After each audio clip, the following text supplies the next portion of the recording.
Hello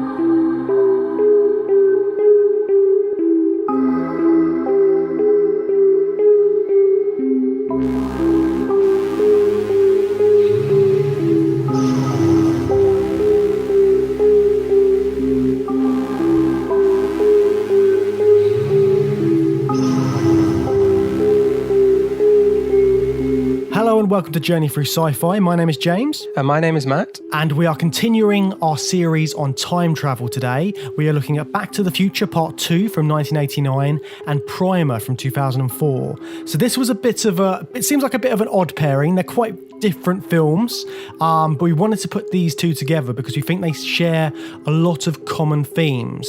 And speaking of themes, we weren't sure about how to sort of like address the themes in this episode. So we were sort of torn between two different ones, weren't we, Matt? Yeah, so when we were originally pairing them, we put them together on a personal gain theme, which is absolutely something they share, that the characters do use their time travel for. But on watching them again, we were kind of realizing this is our first alternate timelines episode as well, because the changes that they make for their personal gain then go on to create alternate timelines, which is another important time travel concept. Yeah, and some of those timelines can be pretty confusing, and it's a bit tricky to sort of follow what's going on, in particular in Primer, because there's a lot going on in that one. But I mean, equally so in Back to the Future Part 2, there's quite a lot happening with the alternate timelines in that one as well. Yeah, an alternate timeline creates a complicated narrative by nature. So shall we get into these complicated narratives then, Matt, and begin with Back to the Future Part 2?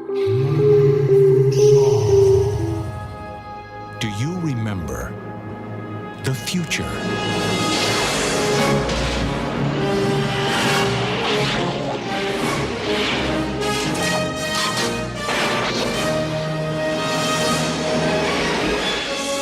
You've got to come back with me. Where? Back to the future. Are we back? We're back. Back to the Future Part 2 from 1989. So we looked at Back to the Future earlier in the series. We had a lot to say about it. It was a great film. But I feel like this one edges it for me. This is like my favourite of the trilogy. Like, I really like this one. I think there's a lot going on, and I find it really interesting. Really? You think this is better than the first one? Because people don't like this one, do they? This one kind of gets slated, or is it the third one that's kind of considered the worst? I thought the third one wasn't as good. I just like this one because there's so much going on. Like, there's so many interesting sort of sci-fi bits in it, like the futuristic city, for one, in 2015. All of the stuff in there I loved as a kid, and it's so imaginative, it's so sort of like colourful. There's a lot more. I think I always appreciated this one more when I was younger, because the first one, as a young kid, it wasn't as like whiz bang enough. There wasn't enough sort of like things to grab me. So I think that I've always had a soft spot for this particular one in the franchise. Yeah, and like we were saying with the alternate timelines and the complicated narratives, I don't know, maybe that's a bit harder for younger viewers to follow. But it's great. It's really good fun. I really liked watching it. It introduces the hoverboard, of course, which is, after the DeLorean, arguably the most iconic thing from the Back to the Future franchise. Oh, definitely. But there's so much more, though, isn't there, Matt, in this? Introduces the characters playing relatives. You know, it's a bit of an Eddie Murphy Nutty Professor thing, but Michael J. Fox playing all versions of his children and that thing, which is going to come back in the third one as well, and they have more fun with that. And then like the lace-up shoes, the automatic lace-up shoes as well, which I think Nike actually released a pair like a few years ago. Of course they did. As a sort of demo. Of course they did. In 2015, I'll bet. Probably. Power laces, all right. So the first film ended with that sort of cliffhanger. But I think when they originally made it, they didn't think they'd be doing a sequel. So they did it, and they just had that as sort of like a nice sort of cliffhangery end to see what would happen. Yeah, I wanted to ask you how much you knew about that, because I don't really know. I know that they shot 2 and 3 back to back, didn't they? But I was wondering, watching this, if any of this was planned in part 1, because especially in part 2, it's so entwined with the events of the first one. I was wondering, did they have any of this in the back of their minds or on paper even? I'd imagine they probably have some sort of ideas plotted out, but I don't think they were. I think the film was so. It was such an anomaly. People didn't know if it would resonate with audiences at all. So they didn't know if it was going to work in the first place. So, and this was sort of a time when sequels weren't guaranteed as well. They weren't sort of like doing too many sequels like this, I don't think. Because the fact that it was a trilogy, it was Back to the Future Part 2 and 3 back to back. I feel like that was sort of like, that kind of thing was on the rise round about then. Well, I think like sequeling and making sequels, that was already definitely a big thing, but this series cemented the movie trilogy. Oh no, that was Star Wars, obviously.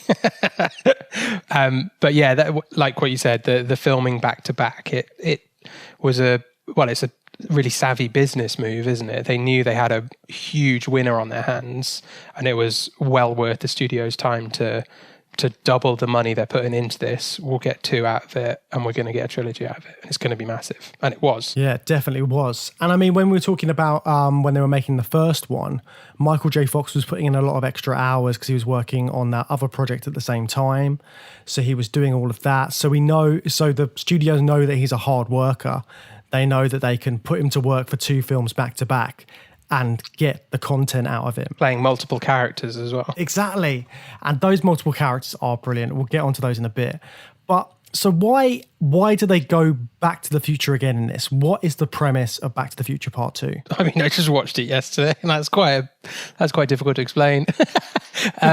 It's his kids. It's his kids, James. Your kids. It's your kids, Marty. So it starts exactly where Back to the Future Part 1, or Back to the Future as it's commonly known, ended. With the Doc arriving, crazy wild hair, but it's a complete reshoot, isn't it? Because it's Elizabeth Shue playing Jennifer, and I can't remember the name of the actress that played Jennifer in the first one, but it's quite strange. I reopened Back to the Future on Prime and just watched the last 5 minutes to sort of see the differences, and it's an incredible effort that they've managed to reshoot those shots so perfectly. But he comes back and there's a problem in the future with Marty and Jennifer's kids, and he wants Marty to come and help him sort it out. Wait a minute, Doc. What are you talking about? Now, what happens to us in the future? What do we become, assholes or something? Oh, no. You and Jennifer both turn out fine. It's your kids, Marty. Something's got to be done about your kids. You bringing up the Jennifer thing and the changing actresses made me think about, did you know about the thing with Crispin Glover in this film? No, I don't. So basically even though George McFly is in this one, it's not Crispin Glover. So what happened was, apparently he asked for more money than the studio would allow or something like that. So they couldn't get him on for this film.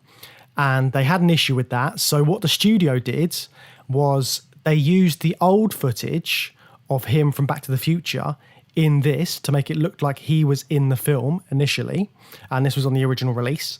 And when you see George McFly in this, he's upside down and he's got some sort of like back injury.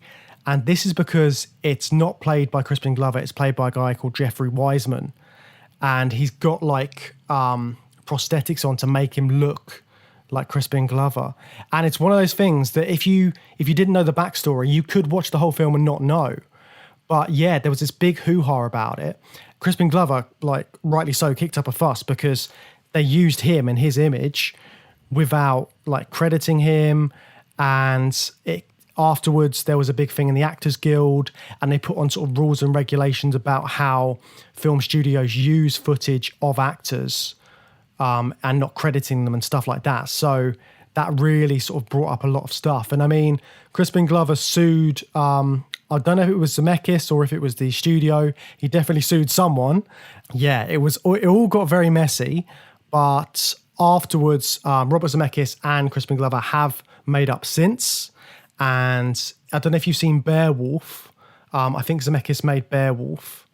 And Grendel in Beowulf is played by Crispin Glover. So they sort of like made amends in the end. So had you not heard about that before then? No, that's completely new to me. I thought you were talking about the whole Eric Stoltz thing from the first film, because he was the original Marty McFly actor, but I got confused. I didn't know that. I didn't know Crispin Glover. They kind of screwed over a lot of actors making these films. Yeah, they did, didn't they? I mean, they're still very good films, though. Yeah. And we shall continue talking about how good they are for this episode.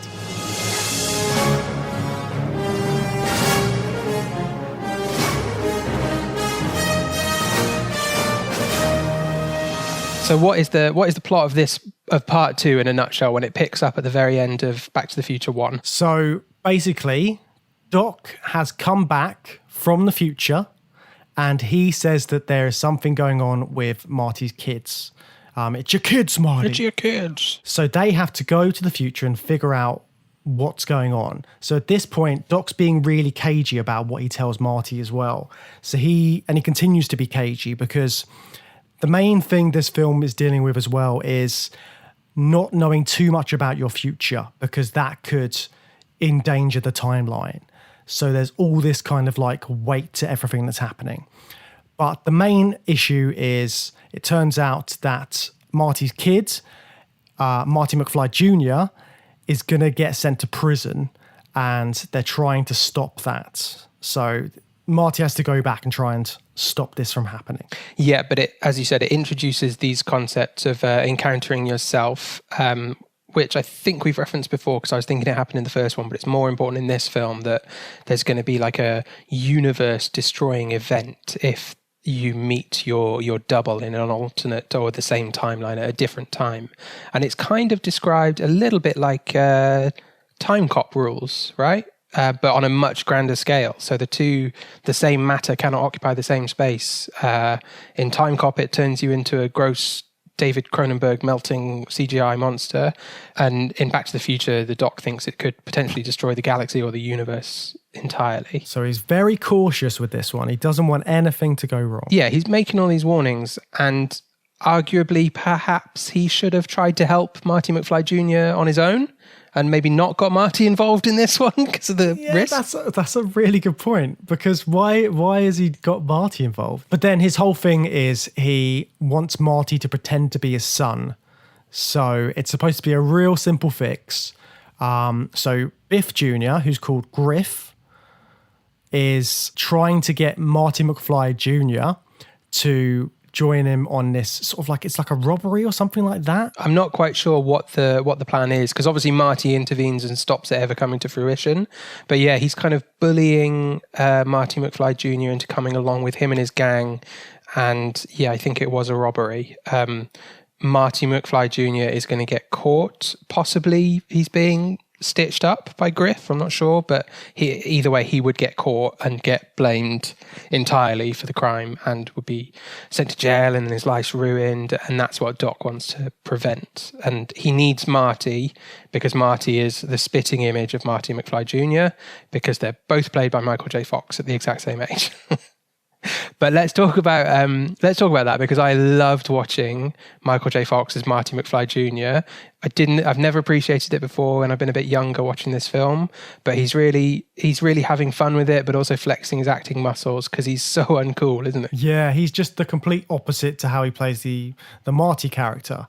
He's got like he's all floppy, he's flopping around, and he's just like he acts really sort of like naive and a bit stupid, doesn't he? He's greasy as well. Like his hair's all like greased all over his forehead. Yeah. And his voice is so high pitched. He's so whiny and like weedy and pathetic.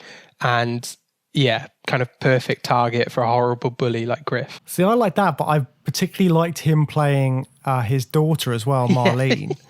So that was brilliant because I was not expecting it to Marlene to look like Michael J. Fox. I assumed that their daughter would look like Jennifer, but no, it looks like Marcy. That's why it's like an Eddie Murphy thing because yeah, I thought the same thing. I completely forgot that Michael J. Fox plays his daughter as well for a laugh, for comedy.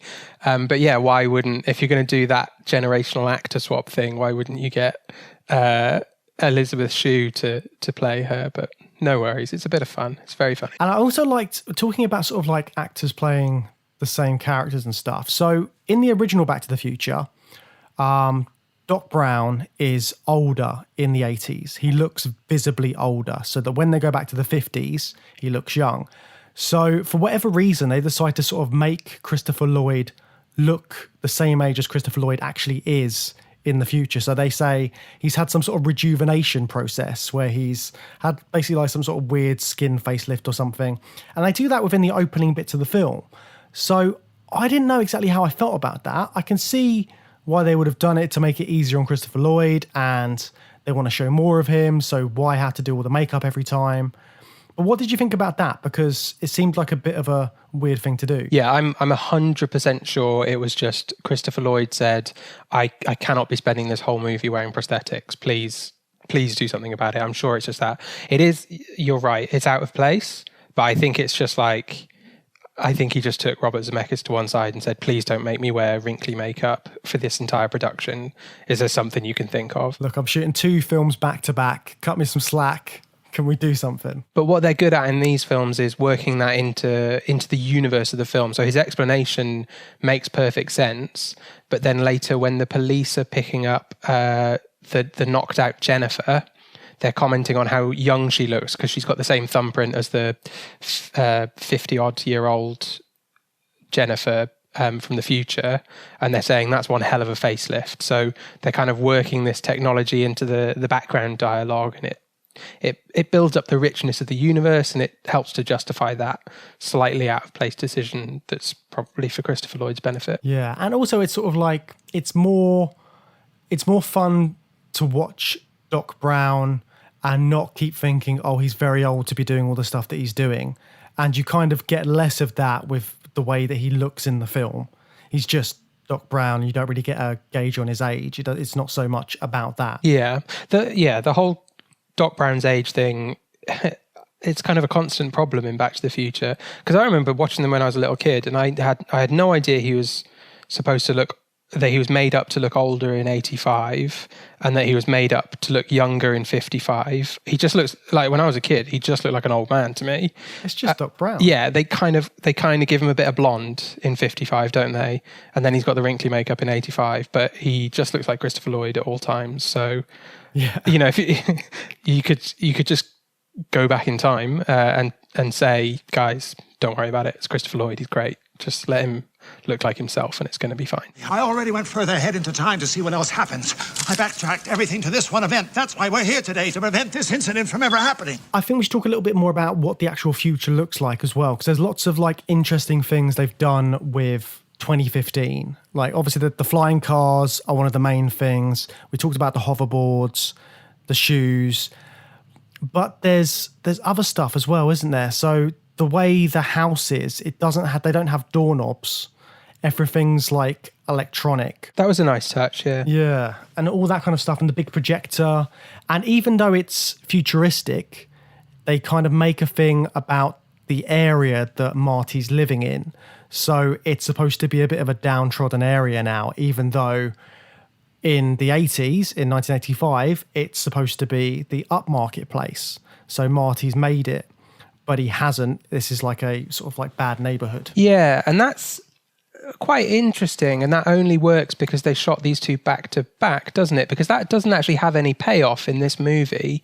This movie ends and the plot is resolved, but that doesn't get any resolution, and the situation with Marty Jr. gets fixed, but as this film leaves it, Marty's life still sucks. He's been fired and that's all bad.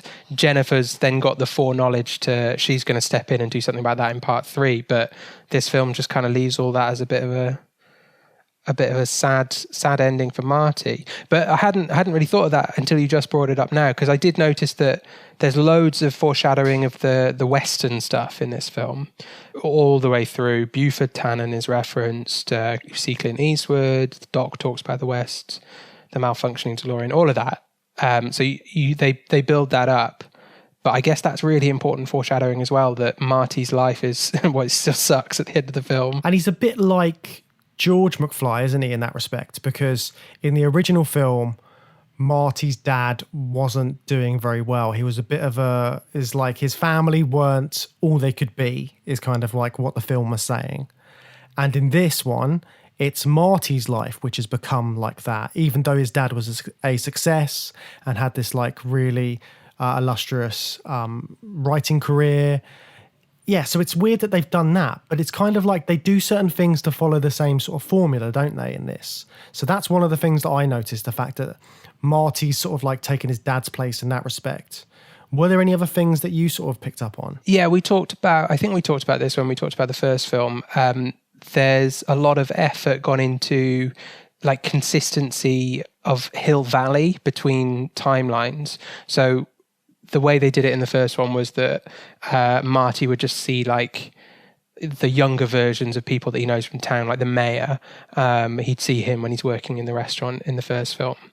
So they mirror that in this one, but they're doing it into the future. So the mayor's, is it the mayor's son is now a car salesman, a flying car salesman? Is that right? Yeah. Yeah, and they've got the massive price tag on the new cars, which is just crazy. Oh, he's doing the like retrofitting your car into a flying car service, and it's like $50,000, which is probably how much that would cost, or even more. And they there's more. I think is there more mirroring? Oh, Marty bumps into a guy that's asking him for money to save the clock tower, which I think happens to him in every 30-year iteration of Hill Valley. And I have to assume, I can't remember the third one that well, but I bet someone comes up to him and asks him for money to build the clock tower or something like that. I'm sure there'll be another interaction with someone who talks about the importance of the clock tower. Well, at the end of the film, they've got like that preview of the third film, and then you see that Doc and Marty do have a connection to the clock tower. That was very interesting from a production point of view, because did you watch this on Amazon Prime? Yeah. Yeah, me too. And it ends with, well, like you're just saying, this teaser for part 3, which still says like coming next year, coming summer 1990, which is really odd. I can understand why they would put that on a film being released to tease the next film, but for it to be like part of the actual film, so that when it goes to home media and all these years later going to streaming, you're still getting this summer 1990 preview for the next film, because they were so invested in it and shooting it back to back and making sure audiences knew that it was coming next year, that they actually made it part of the film before the credits are rolling. Yeah, and also with the first one, so there are people which saw it at the cinema, and they kind of remember it as having this to be continued bit at the end, which apparently is something they added in when it went to home media. So it wasn't a thing until they had the other 2 sequels set up, and then they tried to make it like to be continued on the home release, so that people would know there are sequels. Right. It's a classic it was always episode 4, A New Hope kind of thing. Let's go back and do more of them. Something very familiar about all this. So let's get into the creation of the alternate timeline and the time travel for personal gain that's at the heart of this movie. And we need to talk about Biff to get into that, don't we? What does Biff get up to in part 2? So Biff has seen the DeLorean and he knows it can fly. He's seen it when he was younger, and then he sees it again in 2015. And then he gets the idea, okay, so he knows it's a time machine. I'm going to use this time machine to go back in time and tell my younger self what to do in order to get rich. But it's not his idea though, is it? The get rich scheme, it's Marty's. So Marty has seen the almanac in one of the store windows, and this almanac is like all of the facts and figures for who's going to win what in all different sort of like sports and racing, every sort of thing you can think of to bet on. So if you have that almanac, you will be able to win every single time. So Biff gets hold of it because the doc says you absolutely cannot use this. If you do, it could cause crazy stuff with the timelines, which it does. So Biff takes it back, gives it to his younger self in the 50s, and then that Biff goes on to become Donald Trump.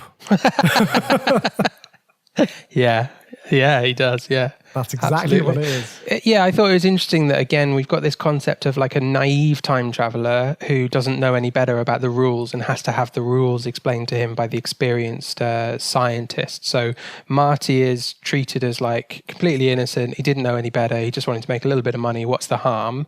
And he has to be told about the severity of it by the doc. And then that gives the audience this understanding that, oh no, it's fallen into the hands of the villain, and we've just been explained by the doc how dangerous it is. And that's the world they go back to. So they wrap things up with Marty Jr. pretty quickly. We've got the fun hoverboard scene. That's cool. Marty's okay. There's a bit of drama getting Jennifer because she's whisked off to the house, and then we have the fun with that.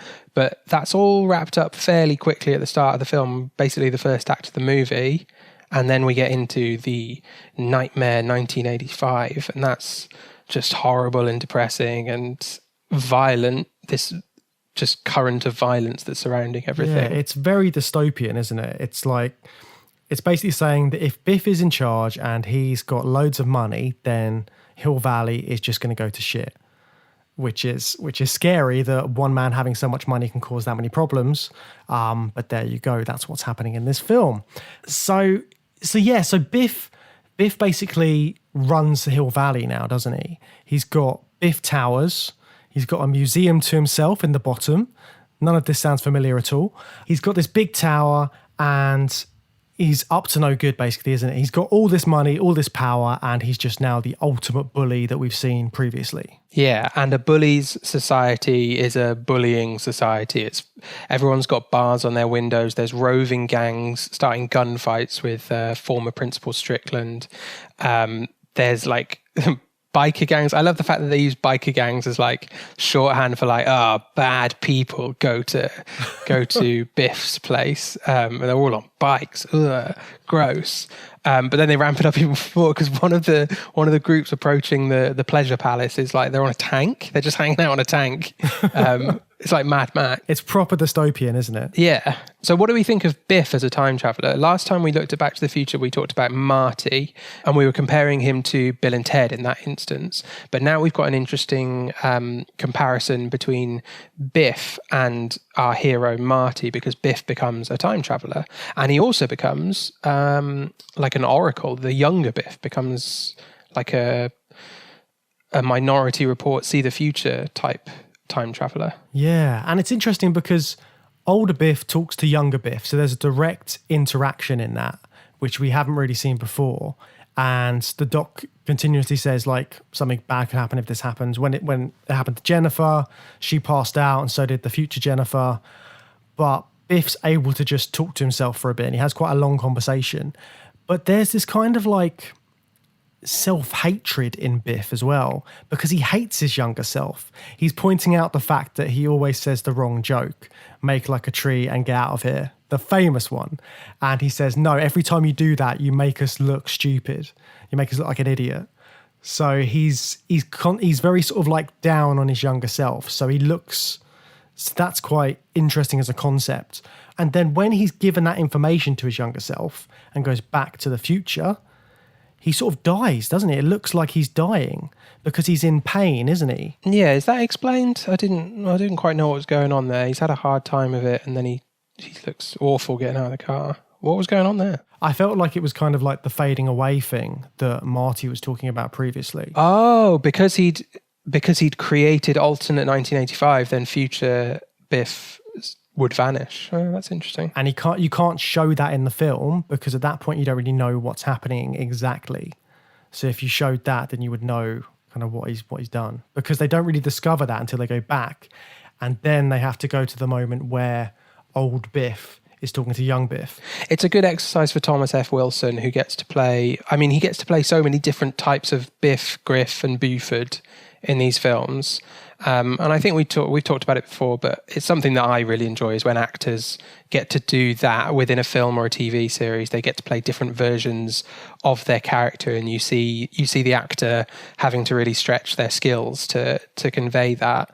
And Thomas F. Wilson takes that even further by having to have a conversation with his own self, a different version of the character that he's playing. It's just really fun and really well put together and really interesting to watch.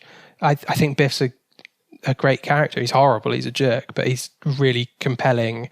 He's a great villain. He's really entertaining. He's great in this film. And it's like you see all of his character development, don't you? Because you see how different younger and older Biff are, and how sort of like 80s Biff is as well. He's completely different.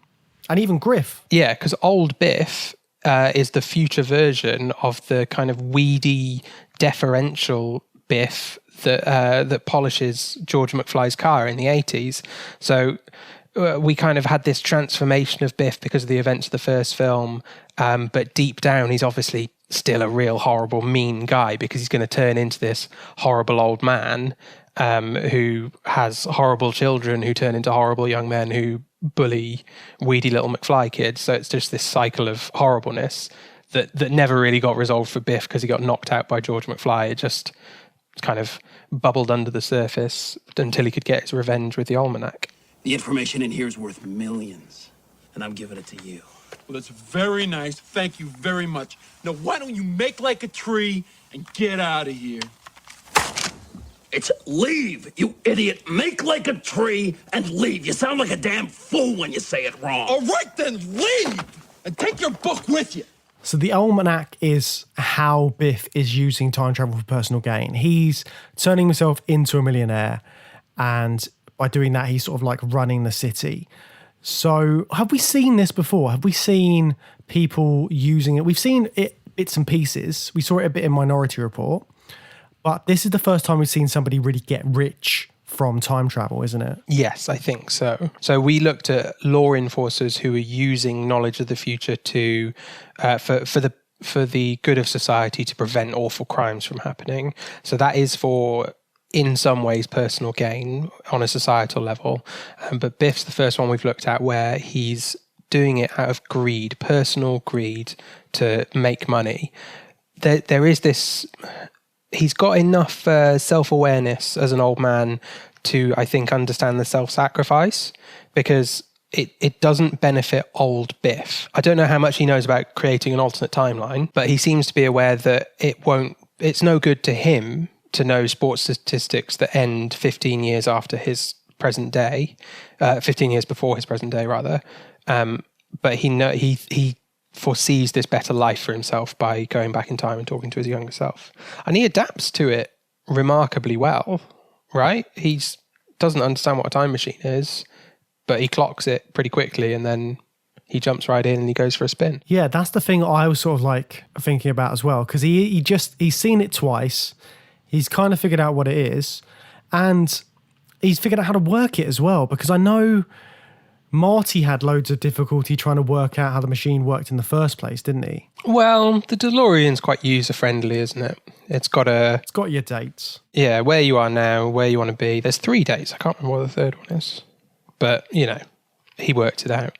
And I guess the 88 miles an hour thing isn't a problem, because in 2015 they're all using flying cars, so he was able to get the run up pretty quickly. He figured that out at any rate at some point. But it's interesting, isn't it, that Biff he's horrible, but he's matured a lot by the time he's that age. He knows that when he gets a saying wrong, he looks stupid, and he regrets that from when he was younger. He knows that he can make a better life for a different, younger version of himself, and he's figured out how to use a time machine. There's a lot of maturing that Biff's done. It's just that he's remained a horrible dickhead. And it is so interesting seeing these characters in different like ages and times, and it just shows sort of like their whole character arc in a whole different way to what we usually see in a film, because you're interacting with your past or future self in some way, even if it's just sort of seeing them in the background. It's still sort of having that knowledge. And I think that's why time travel films are so interesting, because you can sort of like get this like crazy character development, and then if you're not happy with it, you can just go back and then switch it all again. And that's when the alternate timelines come in. So like the dystopian bit with Biff and all of that kind of stuff. And they have to try and fix this, don't they? Because they don't want Biff to have all his power. They don't want him to have the almanac. They need to go back and find out what happened. So they end up going back to the 50s, don't they, after all this? Yeah, so we've had our horrible dystopian alternate 1985 that Doc Brown's helpfully explained with a nice blackboard line with a diverging line explaining where they are. And the solution they determine is going back to, I can't remember how they work it out. I think Marty interrogates 85 Biff, Donald Trump Biff, and figures out that he got the almanac in the 50s. So they go back there. So we've got these two strands of time travel, three strands of time travel concepts. We go to the future, we go to an alternate present, and then we go back to the past, but the events of the past that we already saw in the first film, and we re-experience them from alternate angles, and we have a whole background adventure as Marty's got to sneak around. And it's still a personal gain story, isn't it? It's just the personal gain is seen as a better thing because we want Marty to have the timeline which he created in the first film, because that is the idealized timeline that we want him to be living in. Yet it's still all about his own personal gain because he wants the timeline to be that specific way. He doesn't want it to be the way Biff wants it to be. So there's kind of that as well, even though you know that Marty's way is better for a lot of people because it's not a dystopian like present. Yeah, I think we kind of touched on that a little bit when we talked about the first film, that essentially what happens at the end of the first film is Marty has created an alternate timeline that we don't really see because it's right at the end of the film. And it's just turned the tables on Biff, and Biff's just got this horrible timeline now, which was fine because we'd seen that Biff was a horrible guy and tried to rape Lorraine, so he deserves it. But this film doubles down on that by saying it's worse than that because this is what 1985 would look like if Biff was in control of things. It's horrible. I mean, how can all this be happening? It's like we're in hell or something. No, it's Hill Valley, although I can't imagine hell being much worse. So they go back to the 50s, they go back to 1955, and then we get all of this stuff where, having seen the first film, the director uses lots of sort of funny setups with characters darting around themselves, specifically Marty and Doc trying to avoid themselves from the first film. So you see all of the same stuff, but you see it from different angles. And that's where it gets really clever because you're seeing the same bits, but they're slightly different. And they're only different in the fact that we're seeing different angles of stuff. But it's still the same exact way that things go out in the first film. What did you think about all that? Because it's quite a hard thing to explain, isn't it? Yeah, so do we think that the events of Back to the Future 2 happened during the events of Back to the Future 1? We just didn't see it because they were happening from another character's point of view. For example, George McFly punches Biff. Biff is knocked out. And then Marty McFly goes up and punches him in the face again to get the almanac off him. Like really hard. It looks horrible. So did that always happen in Back to the Future Part 1? We were just following Part 1 Marty, who goes in and plays guitar on stage. I mean, they could play it like that, but I don't think that's right in terms of the timelines. I think it is still an alternative version of 1955 because it's the one which has been slightly changed by the presence of older Biff. So there's three timelines of 1955. There's 1955 where George McFly was nursed back to health by Lorraine, and that's why they fell in love. Then there's 1955 where Marty went back and George McFly punched Biff, and that's why they fell in love. And then there's 1955 where George punches Biff, and then Marty is also there on his second trip to 1955. We've got three distinct timelines of 1955, all diverging. And this film allows that type of time travel logic to exist because we've seen alternate 1985. So alternate timelines are a thing within the Back to the Future universe. And it allows that kind of storytelling as well because it's such a complex thing to try and get across to an audience, but they do it so effortlessly in this that to such an extent that you can watch it as a kid and you know what's going on. You know they're going back into the past because they have to go back. And it kind of explains itself. So you don't need to have all that prior knowledge because everything you're being shown is as it's happening. Yeah, it is effortless. It's brilliantly done. It's what makes the Back to the Future films so good and so timeless. And I also think it's an interesting example of a very good sequel because I think when you are making a sequel, you have a choice whether to be the perfect recreation and follow-up of your first film, doing the same thing but adding more, or doing it completely differently. So Terminator 2 versus Aliens, are we going to do the same thing and add to it and build on it like Terminator 2 does? Or are we creating a completely different film in a completely different style and going a different route with it like Aliens does for Alien? I don't think either's either's right. They are both perfectly valid ways of doing it. But Back to the Future 2 is, I think, the perfect example of just building on what you already had. And then that's why it follows through and becomes a perfect trilogy, because you've got this consistency of thought, I guess, behind it with Bob Zemeckis and Bob Gale, or behind the scenes, the guys that are coming up with the plot and stuff. They're working with what they already had and just building on the concepts and making more story out of it. So the film ends on a big cliffhanger that sets up the third film. The doc, they resolve everything. Everything's sorted again in 1955, and they're able to go home, but the doc's struck by lightning and just disappears. And then we have yet another time travel concept with the mysterious figure that approaches Marty on the road in the rain. It's amazing. Yeah, it's really good. And they've been foreshadowing this sort of like the fact that the DeLorean is malfunctioning a bit as well, so that when that lightning strike happens, you know that something serious has happened, but you don't know exactly what, you don't know where. Doc's gone, and then, like you said, this guy turns up and he's got a letter, and this is just brilliant. So this letter has what is it, like 70 years old, they say? Yeah. And he gives this letter to Marty, and they said they've all had bets in the office saying like whether this guy would be here at this time. And it turns out this letter is from Doc Brown, but Doc Brown is now in the Old West. Yeah, so he's gone back further in time. And he said he's like having quite a nice time. Marty doesn't really read much more of the letter, other than he knows that Doc Brown's alive.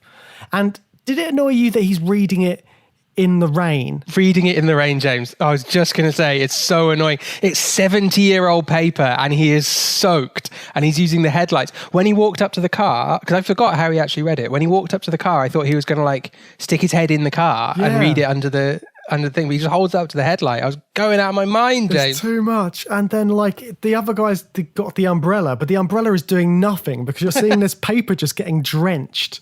And I'm like, it's 70 years you've been waiting for this letter. And it's kind of like, now, can you even read it properly? It's fantastic promotion for Western Union as well, isn't it? Because I really don't believe that they would honour a 70-year-old contract under such weird circumstances, right? But they do, and they're mentioned by name, so it makes them look like these super old-fashioned, reliable guys who'll honour a contract no matter what. It's such a great setup. And then I forgot that they don't actually get Marty out of 1955 in this one. He's still in 1955 at the end. Yeah. It's a bigger cliffhanger than I thought. They resolve everything that's a problem in Back to the Future 2, which is Marty Jr. and then the sports almanac with Biff. But then they just have this enormous cliffhanger right at the end where Doc's just vanished out of thin air, and Marty thinks he's dead. I love it. It's such a good ending. But it does get resolved in the third one. Right. So just earlier we were talking about how the Back to the Future films are just so perfectly, effortlessly done, and anyone can follow them despite how complicated they get. Now, I think that leads us nicely into talking about our next film, because this is not going to be an easy film to talk about, is it, James? No. Disclaimer at the start, this is going to get confusing. I'm confused now just thinking about what I'm going to say. Yeah, last week we gave a massive spoiler warning for Predestination, and we did that because we really wanted people to watch it before we started talking about it, because it's such a good story to see with fresh eyes. This week, you really do want to go and watch Primer if you haven't seen it. Not so much because of the huge spoilers, more because with the best knowledge of this film, you won't understand. We're not going to understand what we're saying. So just give yourself whatever armor against that you can. Yeah, by watching the film, if you can track down a copy. Shall we move on to Primer, James? Let's talk about Primer. I mean, you've got the $400 billion. You've gone the charity route. You have this perfect 100-room mansion with matching his and her yachts and helicopter pads. How do you fill your day? What do you do?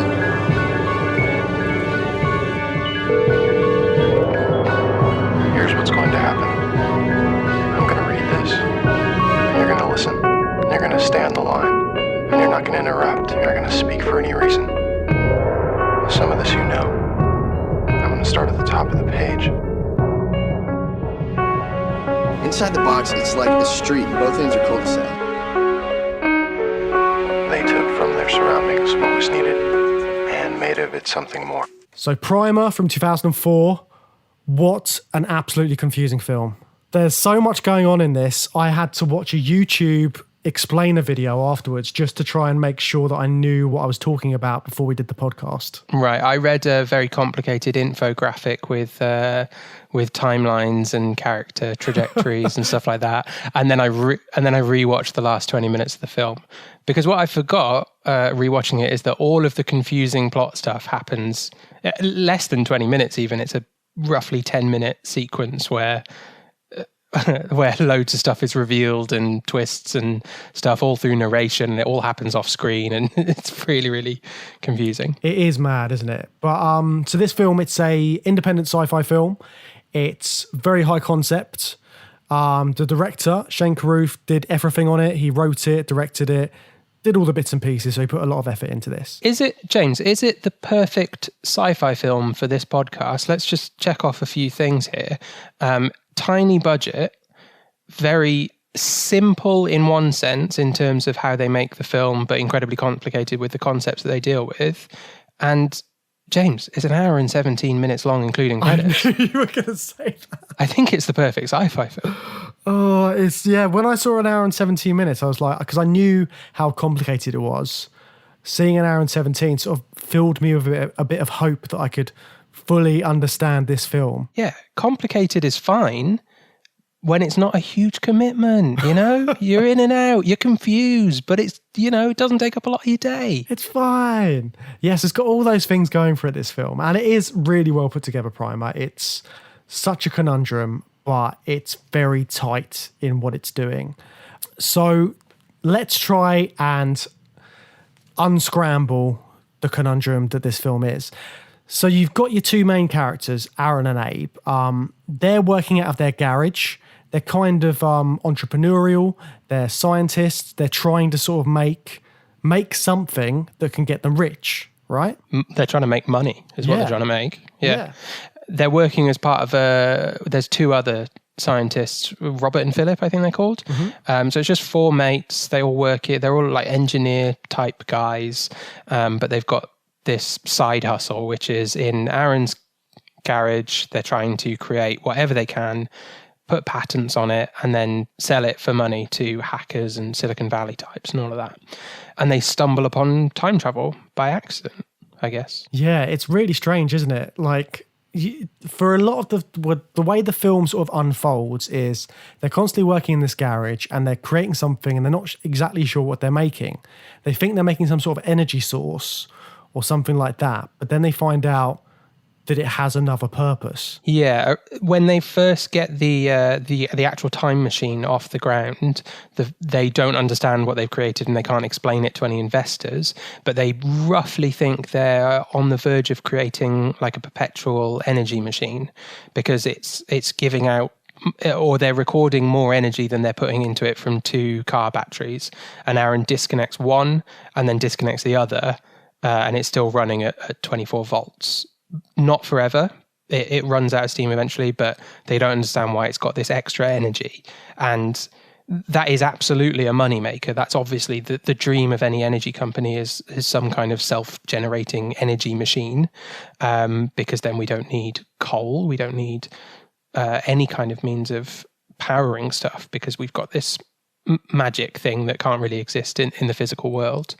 But instead of creating that, they created another magical thing that can't exist in the physical world, which is a time machine. Yeah, and they've made this time machine out of sort of found items. It's all sort of like just stuff they've managed to scrounge together. They've got bits out of an old fridge. They've got someone's old bit of a car they've got so many little bits and pieces together to try and sort of haphazardly make this machine. Yeah, they need palladium from a catalytic converter. That's why they strip out the car. They're using, I think, they're using copper tubing from the fridge. I think they also talk about using the Freon because they need coolant for the thing that they're making. And you just don't know what they're making for, like, I don't know, first third of the film, first third of this deliciously short film. And they're talking in really sort of heavy engineering terms as well, aren't they? So I think it's deliberately made so that you're not really able to understand what they're talking about half the time for the vast majority of the first part of the film. But also they've got this narrator as well, sort of talking about what they were doing and what they found and that kind of thing. So you've got that sort of element to it, and you can't quite work out who this narrator is. Well, it's Aaron. It's recognisably Aaron's voice. Yeah, I couldn't tell if it was Aaron or not when I was listening to it, but I think it's because I wasn't familiar with how he should sound, because he sounded a bit deeper to me. He's deeper, he's gruffer, and also I've seen the film before, obviously, so I know it's going to turn out to be Aaron. And I'm a fan of Shane Carruth's films, so I recognise his voice a little bit more. His 2 films, he's only made 2 films because he's obsessed with this auteur thing. Meticulous. Yes. Methodical. Educated. They were these things. Nothing extreme, like anyone they varied. There were days of mistakes, laziness, and infighting. And there were days, good days, when by anyone's judgment, they would have to be considered clever. So that's all the simple stuff then, isn't it? Sort of like the actual making the time machine at the start, all that kind of stuff. But then it gets tricky with how the time machine works and how they use it. So how does this box that they've created in their garage, how does it work in terms of time travel? Well, I mean, I don't know how it works, but they detect that when they place things in the small prototype box, that it's bouncing back and forth through time on a loop. So one minute left in the box is more than a minute for the thing inside, because it goes forward a minute, back a minute, forward a minute, back a minute. And it does that like over 1,000 times, and then it just sort of like loses momentum and it stops looping, and then they can take it out. And they theorize that, well, that's interesting, but if it was a living conscious thing in the box that knew when to get out, it could potentially come out earlier in the loop, at the beginning of the loop. So the design of the box is you switch it on, leave it alone for 10 hours, whatever, go away, come back after 10 hours, get in, wait another 10 hours, and you'll come out at the beginning of that 10-hour sequence when you first switch the box on. And any knowledge that you gained while waiting, you can use to your advantage and personal gain when you get out the box 10 hours ago in the past. So it's a very sort of like, it's a practical kind of time travel, isn't it? Because in the other time travel stuff we've seen, they can go wherever they want, whenever they want. This has a very certain limit on it. You can only go back as far back as the machine was on. You can't go further back than that. You can't go back to the time of dinosaurs or anything like that. You can only go back to that specific point. Yes. Time just starts to flow backwards in the box, basically. So the box has to be active. We're also told at the start of it that they're single use only. Aaron says that. And I was definitely questioning that when he said it, because it didn't seem to make a lot of sense. Because even on a basic level, if I get in the box at 3 p.m. and go back to 9 a.m., that box cannot be used between 9 o'clock and 3 o'clock. That makes sense to me. But why couldn't the same box be reused after 3 p.m.? Well, they do. I mean, that is how they use it, because they use them every day to make money. So I guess I just kind of misunderstood what he meant by single use. But in any case, that's just Aaron being manipulative. We learn later in the film there are multiple uses for the boxes, and that's when things start to get confusing. Yes, indeed. So shall we try and talk about how confusing it gets then? Let's talk about the most basic elements of it and what the original use of the box is. So we just touched on it with the personal gain thing. How do you use the box if you're just using it with the intentions that Abe and Aaron have on their first few loops? So their main objective at the start of it is to get rich by playing the stock market. So they have an idea. If they go into the box at a certain time, then they can go back to the start of the day. But in order to do that, they have to spend the first day in self-isolation. And that's so that their double, the double who gets out of the box at the start of the day has free reign to just do a normal day and basically talk to people, because if they're waiting to get in the box at the end of the day, and for example they talk to their wife on the phone, which does happen in the movie, that then causes trouble for the double, who needs to get out at the start of the day and work through the day as normal without any suspicion that he's a double. So on that first day, when they're sort of planning it all out, they've turned the box on, then they spend the whole day sort of prepping, they look up the stock market, they figure it all out, and then they go into the box at the end of the day. And then because they've been in this sort of like self-isolation, this hotel room for the entire day, pretty much, they know that they won't bump into themselves. Yeah, and no one else bumped into them. Yeah, exactly. And then presumably when what version of them which has been through the time machine with the stock market information comes back out, the older version will go back and then we'll just travel back to the past, and then it will just, the loop sort of ends itself at that point. There's no sort of duplicates or anything like that. That's how it's done. That's their sort of plan. Yeah, it's very neat and well thought out and well explained. They're even not just keeping themselves kind of out of play in the hotel room in hiding, they're even going into the detail of the particular type of stocks that they're buying. It's like, it doesn't matter, they're huge volume stocks and they can buy like 100 of them, and it doesn't, because a stock can fluctuate if it has a massive surge in purchasing, and then that would change the outcome of what they're trying to do. None of that, it's fine. They're using, I think, what are they called? Mid-cap stocks. I don't understand stocks at all, but it's explained for the audience, like many things in this film aren't. This is actually quite clearly laid out. And it works exactly the same as the Almanac in Back to the Future 2, doesn't it? But just on a smaller scale, a shorter scale. It's just using information from the future. You know how things are going to turn out, and we're going to spend money on the thing that has a big return in the past, and then simple, we're a winner, we make a load of money. Yeah, get rich quick, don't worry about it, it's fine. We created this time machine, this is the best way for us to use it at the moment, because they're still sort of a bit unsure about it all, because they don't know how it's going to affect stuff. They don't know what it does to them and what it does to the outside world, if it's got some sort of like, if paradoxes can happen, if it can affect causality. They don't know at this point, do they? So they're kind of just playing it safe for the time being. But their greed kind of overpowers their playing it safe, because they don't spend a lot of time experimenting with it. Abe goes on one loop before he introduces Aaron to the boxes as his test run, but then they're straight in with playing the stock market and making money. They're a bit greedy, and they are not the best guys, and they basically have a mistrust of each other. It's shown through the fact that, I mean, they cut their other two friends out of it immediately because they don't want to share it with the other two guys.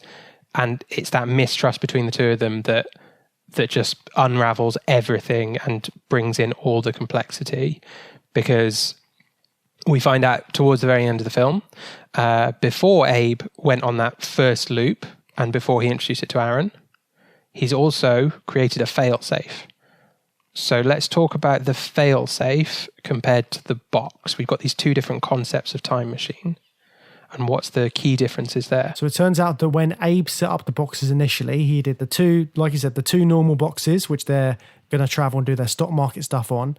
But he also set off a box at the very start, which is the fail-safe box. So that will be able to go back to that initial point in time, however long that is.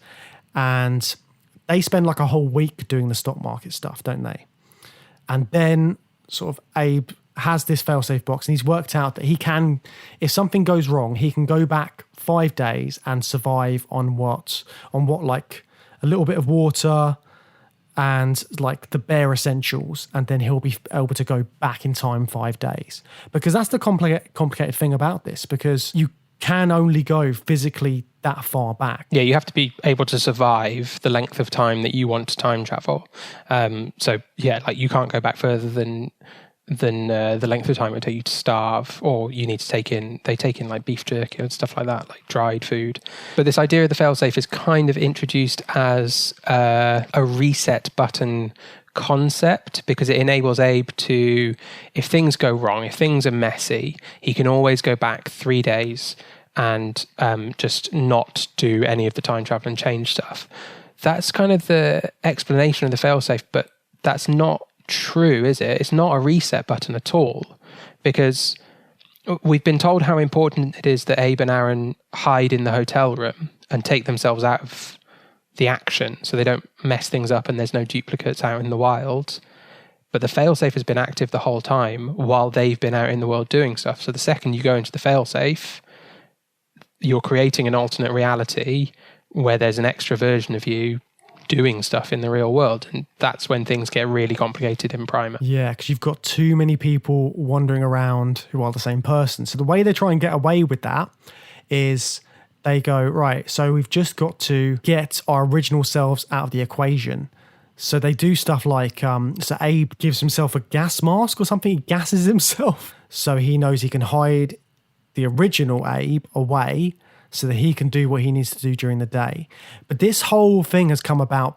So there would have been no reason to use the failsafe, except they wanted to sort of push the limits of this time travel because they decided to sort of like see what the causality thing is, because what happens is they're doing the normal stock market sort of like scenario, and then there's one night where a car alarm goes off, and when that car alarm goes off, Abe wakes up and he knows that there's now a moment in the night where he could go back, and he knows that his other self will be awake at that time. Or won't be awake at that time, because if he can stop the car alarm going off, then he's interrupted it and he's actually changed the timeline. Because Abe's really cautious, isn't he? And Aaron's the one who's got this he kind of gets this weird temptation to go and punch his boss and then make it never happen, which is stupid and dangerous and unnecessary. But he wants to do that. And then Abe, I think what Abe's doing there is he's accepted that Aaron wants to do this dangerous thing, but that car alarm scenario is his safest moment where it's like, okay, we could actually try and change things now. This is the night to go and punch your boss, basically. And we can go back and I think I've got a way out for us to change things.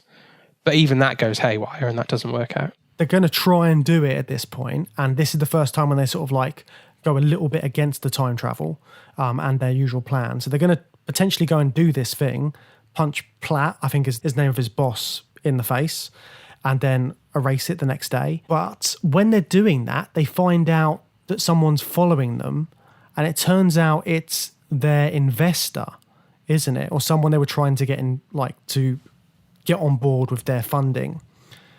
So this is where it gets really confusing, because there's a whole other load of things happening off screen that they never show and they never fully explain. So Granger, who is this investor, he is following them, and Abe notices, it's either Abe or Aaron, one of them notices that Granger looks old, looks unshaven, unkempt. So he was fresh, he was like freshly shaven at the beginning of the day. Now he's got a bit of a beard.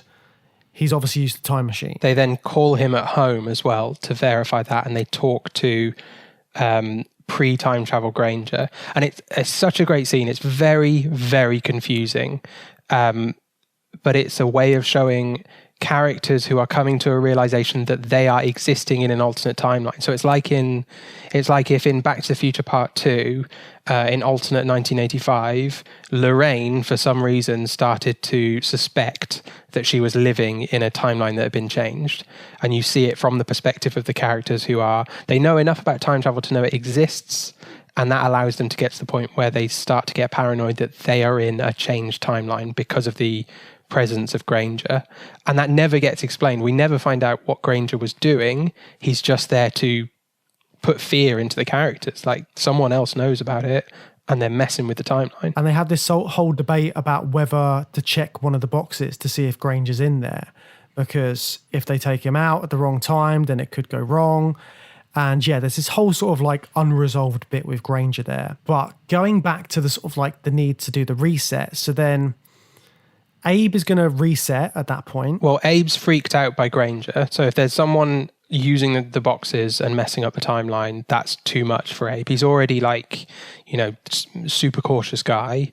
But he was being led down this kind of chaotic path by Aaron. But the whole thing with Granger, that's too much for him. And he's already set aside this failsafe that he thinks is a total reset. He can just go back in time. And I guess his plan is gas his former self, prevent the boxes ever being made, sabotage the boxes, and then leave or kill himself. He doesn't intend to replace his double. Yeah, I think it's to leave at that point because initially when I watched it, I thought that he was killing his original self, which gave it a darker spin. But you do sort of find out that he just gassed him. He's just put him out of commission. But yeah, so it's also important to sort of note that Abe thinks he's the only person who knows about the failsafe because he's the only one who knows about it. He thinks if he does this, then Aaron will have never found out about time travel, and that'll be the whole thing sorted. But to add more confusion to it all, it turns out that Aaron always knew about the failsafe, and he has in fact already used it. So let's try and figure this one out. So through most of the film, Aaron has been on more loops in time than Abe's ever been on, even though Abe is the first person to build a time machine and the first person to go through a loop. Yeah, Aaron found the failsafe. So it's this mistrust between the characters. They're supposed to be like good friends, but they don't trust each other. Abe built the failsafe. There's some mistrust there because, yeah, it's a caution thing and a reset button for him, but he doesn't tell Aaron about it. So he obviously doesn't fully trust Aaron with these boxes. Aaron finds out about the failsafe and immediately uses it because he's very smart and very quick. And the second he realizes there's a failsafe, he knows I've got to go through this and hope that Abe hasn't been through it and be the first person to go through the failsafe and get the upper hand in the past. And then he becomes this... I mean, I don't know how many versions of Aaron there are, but it could be like an infinite number of loops, right? To just go back and continue making himself this omniscient time traveler with total awareness of what people are going to do and say and get that control over Abe. Yeah, because there's one moment where you sort of really notice it. So it turns out sort of the film has started with Aaron already having done the failsafe, really, hasn't he? Yeah, I don't think we ever see the original timeline. Aaron, well, maybe when they're like in the garage tinkering with stuff, but as soon as time travel starts, I think Aaron is a time traveler and Aaron's been through it. We're seeing him recreate the original events with Abe, but he's doing it to have control of the situation. Yeah, so that first time we see Aaron and Abe having that conversation, you see that Aaron's got a sort of like headphone in. But I think the first time you see it, he's recording the conversation. So he's sort of like finding out how the conversation works at that point, and then he goes back again.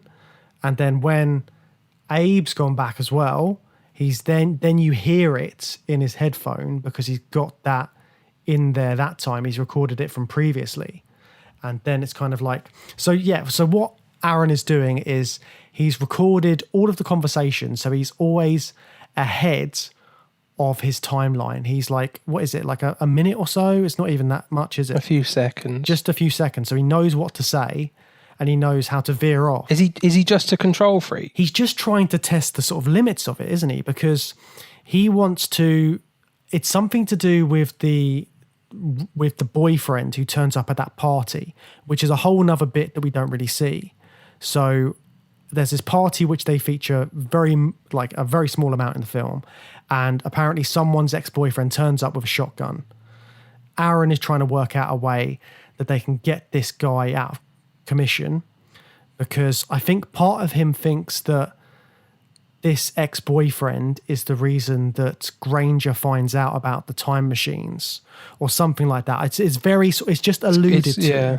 It's Granger's daughter's ex-boyfriend. It could be, but the whole Granger thing is, I mean, that's a good guess, but the whole Granger thing is left completely unanswered. It's all just sort of like alluded to. There's no sort of definite about why he's doing this, but for whatever reason, Aaron wants to have control of that situation. He wants to have the perfect moment in the party where the ex-boyfriend is put in jail and he's out of the picture.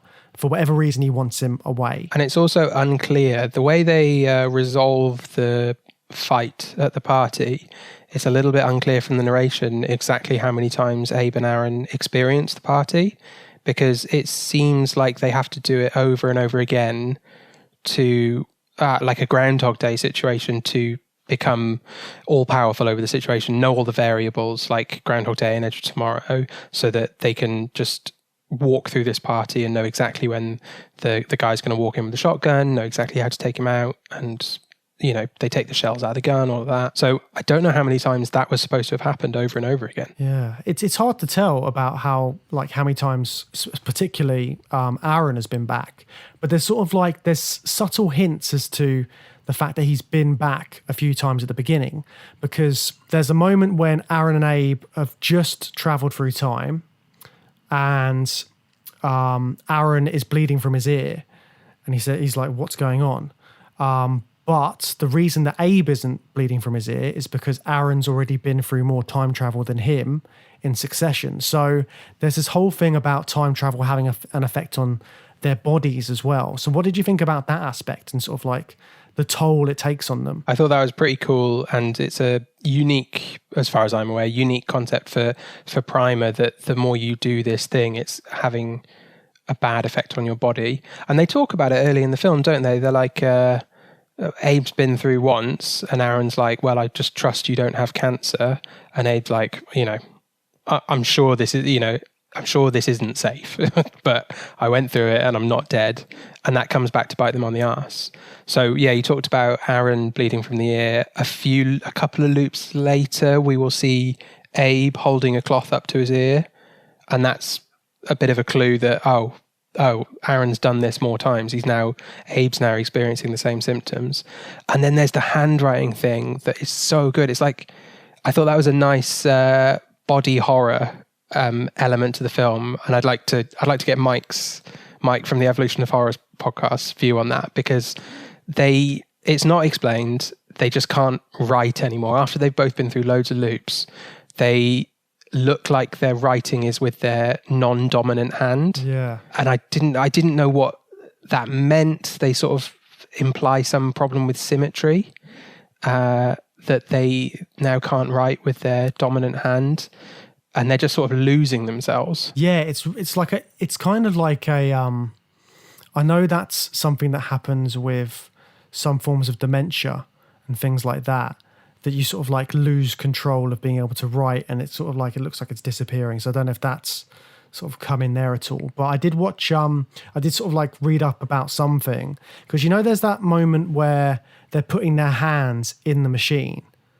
to see with the vibration. Yeah. So one of the things which I was reading about said maybe that sort of put their hands out of sync.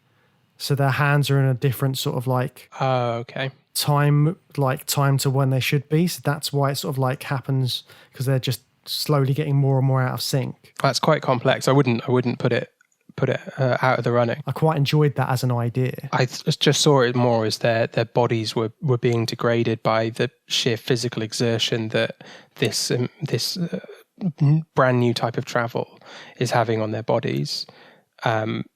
And even so, Aaron ends up getting into a fight with another version of himself that's been on many, many more loops than him, and he's just no match for him. The guy that's been through it loads more times just completely keels over, because he's even more degraded. This hand thing and the ear bleeding, whatever the next stage of that is, he can't get in a fight with an earlier version of himself.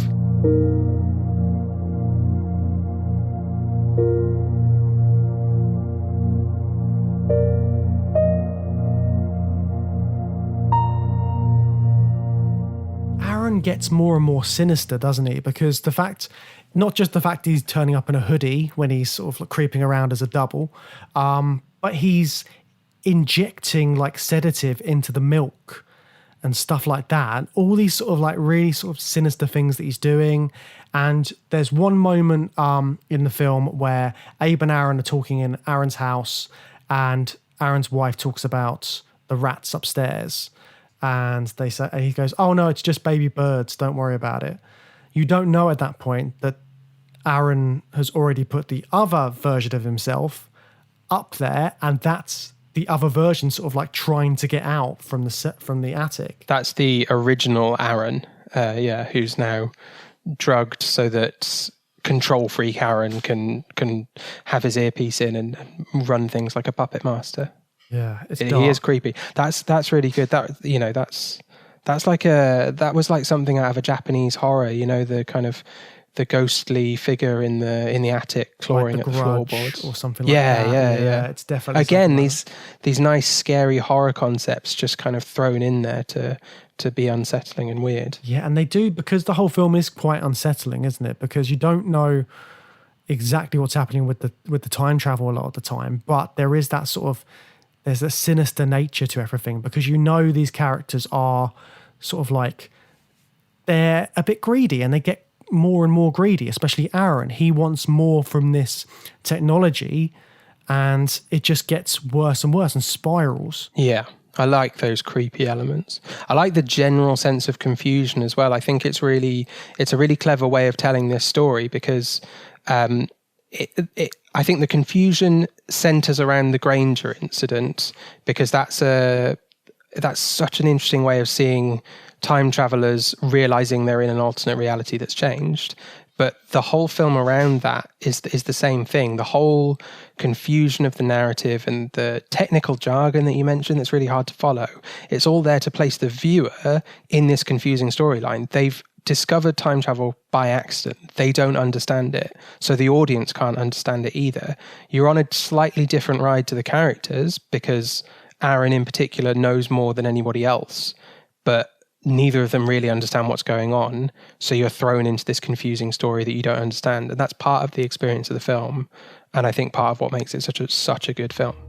From this, they deduced that the problem was recursive, but beyond that, found themselves admitting, against their own nature, and once again, that the answer was unknowable. As this film wraps up, how many timelines have we seen? What version of events have we seen? And how many versions of Abe and Aaron are walking around in Texas at the end of this film? So there's loads of different timelines, and I can't even work out how many timelines there are, because like you said, there could be infinite amounts, with sort of like Aaron going back and trying to get that party moment exactly how he wants it. But I think that's like, in terms of what you see, there are two Abes. There's the Abe who gets drugged and put in the bathroom, and then there's the other Abe who's walking around. And there are three different Aarons. So there's the Aaron who is sort of like the all-knowing Aaron. There is the Aaron who's in the attic. And there's the Aaron who has to leave. So I'm pretty sure that's how many there are. But I don't know 100%, because like we said, it's very hard to follow. Yeah, we've got our two Abe and Aarons, who are the two original dumb schmucks who stumble upon time travel. And through most of the film, I think they are drugged and unconscious and we don't see them. We've got Aaron, who's gone back in time through Abe's failsafe and hijacked Abe's failsafe. What he's also done is he's broken down the boxes from his end point of that timeline when he entered the failsafe. He's broken down the boxes, brought them with him. So there's duplicate Abe and Aaron's, and there's duplicate boxes. He's sabotaged Abe's failsafe, hasn't he? So Abe thinks the whole time his failsafe is this reset button that's perfectly safe. What he doesn't know is Aaron's gone back and set up a new failsafe that looks identical to Abe's failsafe. God, I get so confused. That looks identical to his, and he's just moved things around because they've got this faceless storage unit where everything just looks the same, and he's just swapping things over. So we've got that Aaron, who's gone through the failsafe. Then Abe, who comes through the fake failsafe. Fake failsafe. It's ruining my brain. Anyway, there's like 5 of them. I don't know. There's loads of them. It's really confusing. There are loads. But then at the very end, they've got a scene in the airport, haven't they? And that kind of tries to wrap it up. So Abe and Aaron are having this conversation about what to do next, because they're like, we've basically fucked time travel. We've just confused everything, and we're losing track of stuff. The longer we stay here and fuck around with it, the worse it's going to get. So Aaron is like, let's just leave. And he's been saying this from the start. He said, like, maybe we should just go somewhere and do something else. So he's been constantly trying to sort of like get this idea through. And Abe's kind of like, no, I want to make sure that this is all wrapped up. I don't want to leave any loose ends. I need to get rid of the time travel stuff and sort of like make sure the failsafe work. Keep an eye on these two guys and make sure they don't come across it like their other selves. Abe's still committed to the reset everything concept, even though at that in that conversation he knows how much he's been screwed over by this time traveling Aaron, and the trust has completely broken down. I love the moment in that conversation where they talk about Abe and Aaron in the third person. And Abe says, well, what's going to happen next is they'll have this conversation and I'll break the time machines, I'll sabotage them, and one of them will suggest they give up on it, and the other one would agree because they're friends. They are friends. He doesn't say because we're friends, because for them, at that point in their time travel personal narrative, that friendship is dead. There's no trust between them, but they're looking back at these original duplicates of themselves, and he talks about them as being friends because they haven't been through all these awful experiences of time travel together, and he's still committed to that concept of the reset button that the failsafe was all about. But Aaron's got these crazy schemes. He wants to go gambling. They talk about having one hemisphere each, and it's very megalomaniacal, you know, like as if he's talking about taking over the world. You can have one hemisphere, I'll have the other. It's kind of got that angle to it, and he kind of becomes a bit like Biff, doesn't he? Because he's kind of like, I want to do things exactly how I want to do them, and if I've got this sort of like infinite power to change things back from now, I can just keep going back whenever I want. As long as he's got one of those time machines running from whenever he starts doing stuff, he can just keep going back. Well, not keep going back indefinitely, just for that amount of time. He can go back a few days each time. Yeah, or even he's got the knowledge to make another one, so he doesn't even need, you know, what they've got. They can just build a new one. Yeah, and the fact, it's kind of like at the end, the fact that he's making a really big one could be that he wants to go back for more further in time, because if you've got like a room-sized machine, you can deck it out with storage, sort of like food, water, so you can survive. More oxygen, more oxygen. You can survive for longer, so he can just keep that running and then go back for longer spouts of time. Yeah, and I don't know why, because he can achieve whatever he wants money-wise with the stock market method. That's a flawless method as long as you don't have a friend who you're going to completely lose all trust in. You know, that is a flawless money-making time travel method. So his scheme with the big warehouse at the end, it's a bit menacing, isn't it? Because you don't know what's his plan here. That feels a bit threatening. It's because his personal gain side of things isn't just money related, is it? He wants to be able to do what he wants and have the perfect moments, the perfect control. So like he wants to go back, and if he wants to punch his boss and then go back and then redo it again. He wants that constant reset point, like a video game. He wants to be able to do what he wants and then go back. That's kind of the idea that I got from it. Does it feel like a setup for a sequel? I think you could, but I don't think you would ever want to touch this one again, because it's just... No, but I just wonder if it was on his mind when he was making the film, because I actually think the conversation between Abe and Aaron at the airport, this fundamental disagreement in what they should do, I think that's the perfect end for the characters. The trust has broken down and they cannot agree on what to do, and they go their separate ways. And then the building the new time machine thing feels like additional stuff. I think the characters are resolved, I think, before that, and that feels a bit tacked on to me. Yeah, but then maybe if there are more versions, maybe that's a different version of Aaron. Who knows? Because if there's like another one that's gone back and then he just went there all that time, and that's why he's been building that. Well, he's the narrator, isn't he? Yeah, so that narration is a voice, is him calling himself, explaining what happened. Calling which himself? Original Aaron with no knowledge? Yeah, I think so, because he's trying to explain it all to him. But he's not even the most experienced looping Aaron in the film, the one that goes off to develop the warehouse time machine, because he's the one that got in the fight with the exhausted Aaron who's done even more loops and couldn't put up a fight. He then agrees to leave that exhausted Aaron to whatever he was up to. So he's not even the kind of end point Aaron. He's just another divergent Aaron. I know. There's just too much going on. I just can't get my head around it properly. Do you know what the warehouse time machine reminded me of, weirdly, and why I was asking, why it got me thinking about possible sequels? The idea of doing the same concept again in the sequel, but on a much bigger scale, reminded me of the Human Centipede films. The way the first film is a three-person Human Centipede, and then they just make more of. I haven't seen the third one, but I know it's like 300 people in a prison or something like that. It's just do the same concept, but on a bigger scale. So that just popped into my head when I was thinking about the big time machine. Oh God, can you imagine if there's more than 2 people doing all of this crazy time travel? Well, you could have a room full of people in the warehouse, couldn't you? Yeah. Oh my God, that would be like crazy amount of doubles.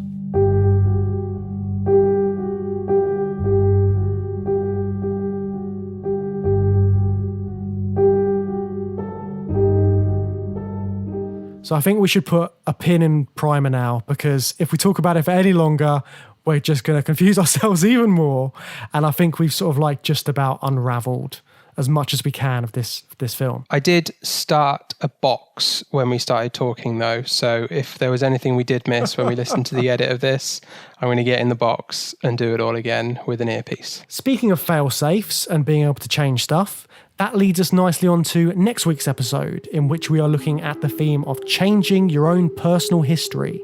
And what films are we looking at to sort of go through that theme then, Matt? So characters who want to change something more personal and less about money feature in the films Frequency and See You Yesterday. So I feel like it's going to be a nicer episode, potentially, because they're trying to save people rather than out for themselves. Yeah, more emotional drama next week. I know Frequency is quite a moving film from what I remember of it.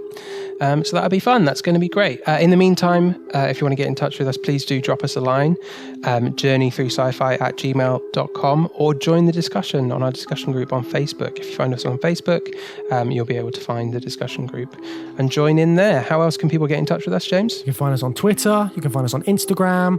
You can find us all over the place on the internet. We've got a website, journeythroughsci-fi.com. Have a little look around. You'll be able to find us. Also, what would be great if you've enjoyed the podcast, if you can leave us a review on any of your podcast sites, that would be great. Just a comment and a review is always good for us. Helps to get those lovely algorithms working so that we can sort of like get out there further and get more listeners and keep producing this content for you guys. I'd like to think if you got this far through the podcast, you did enjoy it, because otherwise you're just an absolute masochist. You could have turned it off an hour ago. Anyway, join us next time for Journey Through Sci-Fi.